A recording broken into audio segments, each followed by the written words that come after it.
I'm Sarah Backhouse. We're at the We First Social Branding Seminar. I'm joined by Javier Rodriguez, Global Sustainability Marketing Director at Coca-Cola. Maybe we can start by having you describe a little bit about your role at the Coca-Cola company.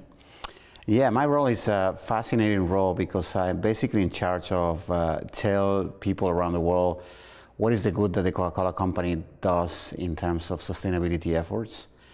And apart from that, I also work in how do we integrate sustainability into the core of each one of the brands, and how do we tell our story of sustainability. And this is fascinating because we do more than 3,000 sustainability projects around the world. So yeah, that's it. There's a lot on your plate. It's fascinating. You were describing briefly earlier about the way that you tell that story, which is quite unique. Maybe you can share that with our audience. Yeah, absolutely. We started like in 2010 a program called Every Bottle Has Story, which basically was a way of inviting the people that are making a difference in the communities helped by us in terms of sustainability to tell their story and to see how the work that they are doing in the local communities is helping others.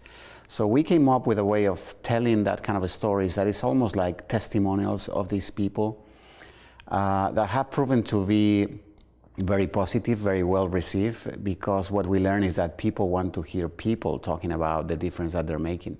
People want to hear stories about values of that people and get inspired by them. People don't want to hear normally companies brag about their efforts. And we learned that very soon in the process. We started that in Brazil, and now we have a program that is scaled into more than 30 countries with more than 70 stories of sustainability. That now the challenge that we have is how do we spread these stories? How do we make them know through social media? And that's actually one of the reasons why we are here in We First. We're learning about how to use social media to really effectively spread these great stories that we have. That's right. It's one thing having them, another thing making them known. Yeah. Tell me about some of the work and initiatives you do in conjunction with non-profits. I know that you have an interesting campaign with the WWF. Yeah, absolutely. We divide our sustainability efforts in something that we call Me, We World, which is personal, community, and environmental well-being. And in each one of these areas, for example, in personal well-being, we have a big focus on active, healthy living. In the We area, it's about community well-being, and we do this work about empowering women. We have a goal of empowering 5 million women from here to 2020. In the case of world-related effort, our key focus is water.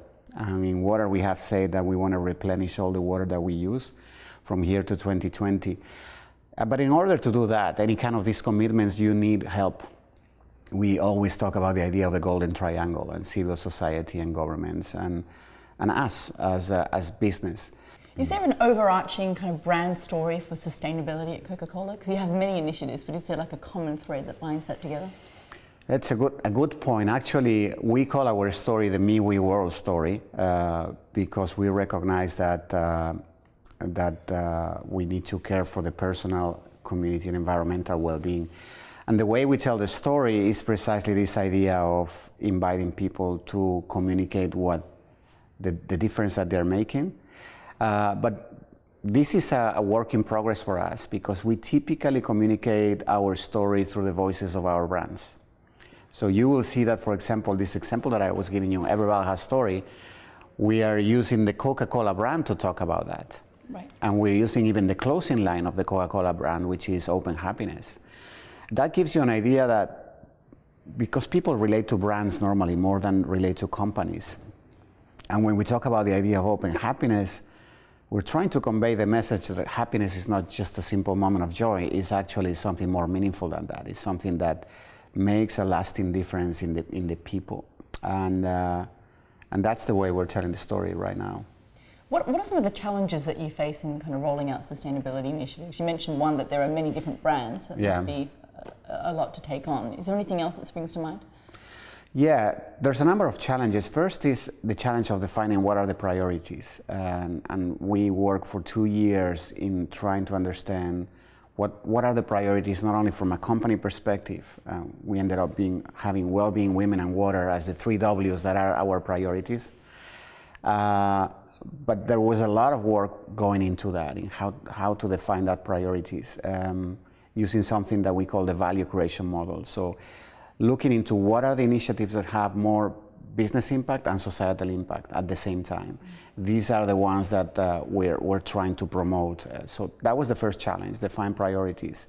I think the second challenge was about setting clear goals and align the goals towards a common vision, but at the same time in the same deadline. So we're saying, okay, we're going to go into 2020, which is our vision, and we're going to align all our goals to that in these three key areas, but in other areas too. So that was the second challenge.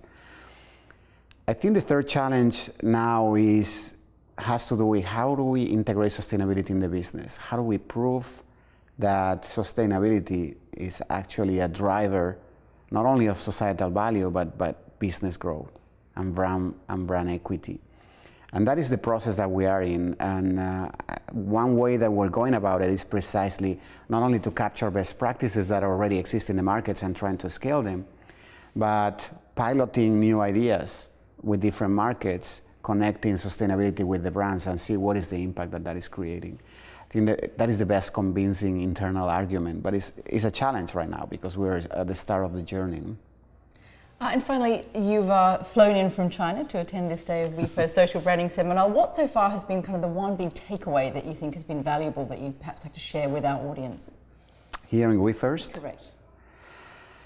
I think, well, there's a number of valuable things. I think this is a great conference, and I attended WeFirst seminar last year, and I came again for more because it is a great source for us to keep updated on what's going on in the world of social media.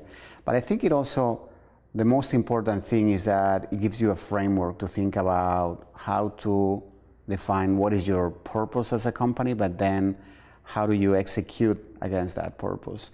I always get fascinated with